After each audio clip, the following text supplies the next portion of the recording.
ముందు గణతంత్ర దినోత్సవం శుభాకాంక్షలు. 77 సంవత్సరాలు అవుతుంది.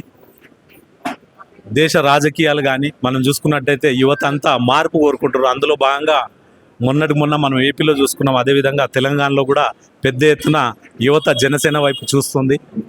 జనసేనలో పోటీ చేయాలని చాలా పెద్ద ఎత్తున యువత జాయిన్ అవ్వడం జరుగుతుంది.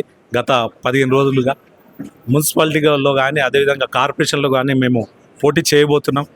12 ఏళ్ల నుంచి జెండా బట్టి వాళ్ళ కోరిక ఒక కార్పొరేటర్ కావాలని, ఒక కౌన్సిలర్ కావాలని. అందులో భాగంగా మేము ఈ యొక్క నిర్ణయం తీసుకోవడం జరిగింది. జనసేన అధినేత శ్రీ పవన్ కళ్యాణ్ గారు ఆయన ఆదేశాల మేరకు ఈరోజు యావత్తు 9 జిల్లాలలో, ఉమ్మడి 9 జిల్లాలలో మున్సిపల్ ఎలక్షన్లలో మేము పెద్ద ఎత్తున పాల్గొనడం జరుగుతుంది. అందులో భాగంగా మొన్న స్టేట్ వైడ్గా కోఆర్డినేటర్స్ వేయడం జరిగింది. అందులో భాగంగా నేను కూడా ఒక జిల్లా కోఆర్డినేటర్గా రంగారెడ్డి జిల్లా చూస్తున్నా. ఒక ఇన్ఛార్జ్ గుండి కూడా చాలామంది అనుకుంటారు ఒక జిల్లా ఎందుకు చూస్తున్నారంటే నేను గెలిపే లక్ష్యంగా మేము ప్రయాణం చేస్తున్నాం. కాబట్టి ప్రతి నాయకుడు కూడా పనిచేసే ఉద్దేశంతో నేను ఒక జిల్లాను చూడడం జరుగుతుంది. అక్కడ కూడా పెద్ద ఎత్తున తాండూరులో కానీ, చేవెళ్ళలో కానీ, వికారాబాద్లో కానీ, అదేవిధంగా మన మేడ్చల్లో కానీ పోటీ చేయడానికి చాలామంది జన సైనికులు, అదేవిధంగా కొత్త వ్యక్తులు కూడా రావడం జరుగుతుంది. మేము అందరినీ కలుపుకుంటూ వెళ్ళి ఎటువంటి పరిస్థితుల్లో ఈ మున్సిపల్ కార్పొరేషన్ ఎలక్షన్లో జనసేన జెండా రెపరెపలాడేలాగా, గాజు గ్లాస్ గుర్తు మీద ఓటు వచ్చేలాగా మా ప్రయత్నం ఉంటుంది. ఎందుకంటే 12 ఏళ్ల నుంచి అనేక కష్టాలు ప్రజల తరఫున ప్రభుత్వం దృష్టికి తీసుకెళ్లిన జనసైనికులకు ఇది మంచి అవకాశం రావడంతో చాలామంది పోటీ చేస్తా అని అనడం, అదేవిధంగా పార్టీ ప్రెసిడెంట్ గారు కూడా వాళ్ళకి అవకాశం ఇవ్వడం చెప్పడం, ఇవన్నీ శుభ సూచనలు. అదేవిధంగా ఇంకొక నెల అయితే ఈ 15 రోజులలో ఎలక్షన్స్ కూడా అయిపోతాయి. నాకు తెలిసి నెక్స్ట్ మంత్ 22 లోపు రిజల్ట్ కూడా వస్తుంది. ఆ తర్వాత మిమ్మల్ని కలుస్తా. మీ న్యూస్ ఛానల్ కూడా మాకు ఎంతో సపోర్ట్ చేస్తున్నందుకు మీకు హృదయపూర్వక ధన్యవాదాలు తెలియజేస్తున్నా. అదేవిధంగా మంచి అంశాలని మీరు ప్రజలలో తీసుకెళ్తున్నందుకు మరొకసారి మిమ్మల్ని అభినందిస్తూ సెలవు తీసుకుంటున్నాను.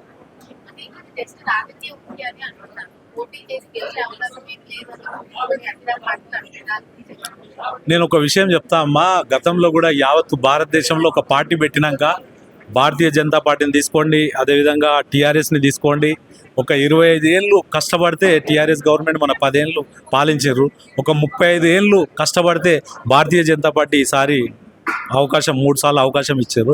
అట్లనే జనసేన పార్టీ కూడా 12 ఏళ్ల నుంచి కష్టపడితే మాకు ఆంధ్రప్రదేశ్లో అవకాశం ఇచ్చారు. 12 ఏళ్ల నుంచి మేము ఇక్కడ కష్టపడుతున్నాం కాబట్టి రేపు మాకు కూడా అవకాశం ఇస్తారని మీ ద్వారా నేను తెలియజేస్తాను.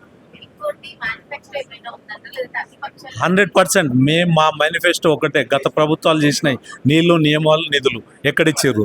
ఇప్పుడు మొన్న వచ్చిన ప్రభుత్వం ప్రతి అమ్మాయికి డబ్బులు ఇస్తా అన్నారు, స్కూటీ ఇస్తా అన్నారు, ఏదైతే తులం బంగారం ఇస్తా అన్నారు. తులం బంగారం అయితే ఈరోజు 1,50,000 ఉంది. నేను ఏమంటున్నా, అర్ధ తులం అని ఇవ్వండి, 80,000 అని అవుతుందని ఈ ప్రభుత్వాన్ని మీ ద్వారా కోరుకుంటున్నా. ఎందుకంటే ఉచిత హామీలు ఎవరన్నీ ఇవ్వచ్చు, హామీలు ఇవ్వడం కాదు, హామీలని నిర్వహించే వ్యక్తులు కావాలి.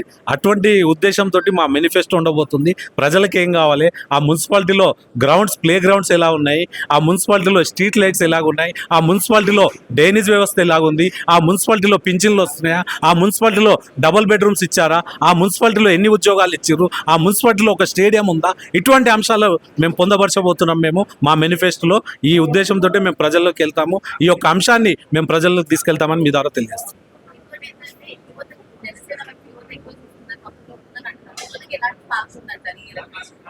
ఈ భారతదేశంలో రాబోయే రోజులది యువతదే పెద్ద పాత్ర కాబోతుంది. ఎందుకంటే ఏజ్ అయిపోయింది చాలామందికి. స్వాతంత్రం వచ్చినప్పటి నుంచి ఒకటే పార్టీలో ఉండి వాళ్ళ ఎమ్మెల్యేలు, మంత్రులు, ముఖ్యమంత్రులు కూడా అయిపోయారు. సో కొత్త తరం రాజకీయాలు కోరుకునే వాళ్ళంతా మా వైపు రండి, వాళ్ళ తాతలకు, ముత్తాతలకు, పిల్లలకు పనిచేసే వాళ్ళంతా ఆ వైపు వెళ్ళండి అని మీ ద్వారా తెలియజేస్తున్నాను. 100% నమ్మాలి. జనసేన అధినేత శ్రీ పవన్ కళ్యాణ్ గారు కొండగట్టుకు 35 కోట్ల 19 లక్షల రూపాయలు ఇక్కడ తెచ్చినందుకు నమ్మండి అంటున్నా. తెలంగాణలో జనసేన పార్టీ పుట్టినందుకు మీరు నమ్మండి అంటున్నా. అటువంటి నిజాయితీ పరుని వైపు మీరు చూడాలని నేను చెప్తున్నా.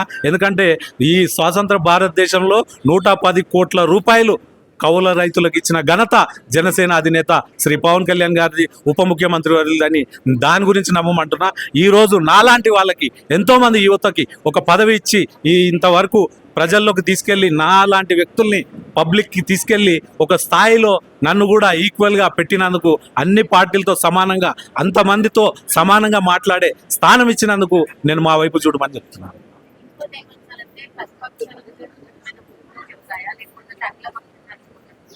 మేము ప్రయత్నం ఇప్పుడు అది వాళ్ళు ఆలోచించుకోవాలి. ఎవరైనా మాతోటి పొత్తు వస్తా అంటే మేము అన్ని డోర్స్ ఓపెన్ ఉన్నాయి, ఎవరైనా రావచ్చు, వాళ్ళతో వెళ్తాము. కాకపోతే మా ఎజెండా, మేము మేనిఫెస్టో ఏదైతే ఉంటుందో ప్రజలకు అనుకూలంగా ఆ ఒక్క మేనిఫెస్టో నచ్చి మాతో పాటు ప్రయాణం చేస్తా అంటే మేము స్వాగతిస్తాం. ఎందుకంటే మేము పెట్టేది ప్రజలకు ఏదైతే మాట ఇస్తామో ఆ మాట ఇచ్చి తప్పించుకునే ప్రయత్నం చేయొద్దు. ఎందుకంటే ఆ మాట తూచా తప్పకుండా చేయాలని జనసేన అధినేత పవన్ కళ్యాణ్ గారి గొప్ప సంకల్పం. ఆ ఒక్క అంశాన్ని అందరూ ఎవరు ఒప్పుకున్నా కానీ వాళ్ళని కూడా మాతో పాటు ప్రయాణంలో భాగస్థులు అవుతారని మేము మీద అడుగుతున్నాం.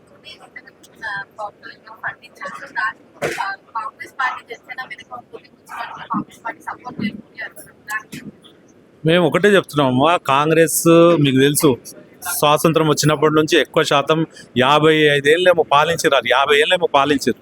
ఎక్కడుంది సమాజంలో? ఇప్పుడు కూడా అదే పరిస్థితి. కొంతమందికి ఇల్లు లేవు, పింఛన్ల గురించి ఇవాళ ఈ దేశం ఎక్కడ పోయింది మీరు చూసుకోండి. అదే మీరు దుబాయ్ చూసుకోండి, 25 ఏళ్ళల్లో ఏ స్థాయిలో ఉందో. మన ఇండియా ఎందుకు వెనుకబడ్డది? సో ప్రజలు కూడా ఆలోచించాలి. 55 ఏళ్ళు వాళ్ళు రాజ్యాధికారంలో ఉండి ఏం సాధించారు? మేము 2 ఏళ్లలో జనసేన అధినేత ఎన్డీఏ కూటమిలో ఉన్నాక ఆంధ్రప్రదేశ్లో ఏ రకంగా ప్రజల మద్దతు కూడగట్టి ఎన్ని అంశాలని అక్కడ తీర్చేస్తున్నాం మనకు తెలిసిందే. ఏ ఫోర్త్ పోలియో తీసుకున్నా, అడవి శాఖ తీసుకోండి, అదేవిధంగా పంచాయతీరాజ్ శాఖ తీసుకోండి. పంచాయతీరాజ్ శాఖలో ఈరోజు దేశంలో నంబర్ 1 అంటే జనసేన అధినేత ఉప ముఖ్యమంత్రి వాళ్ళు పవన్ కళ్యాణ్ గారి మాట ఎక్కడ పోయినా, ఈ 140 కోట్ల జనాభాలో ఆయన మాట ఎక్కడ పోయినా పవన్ కళ్యాణ్ జీ కైసే అంటారు. ఆ రకంగా వెళ్ళిపోయిన వ్యక్తి జనసేన అధినేత శ్రీ పవన్ కళ్యాణ్.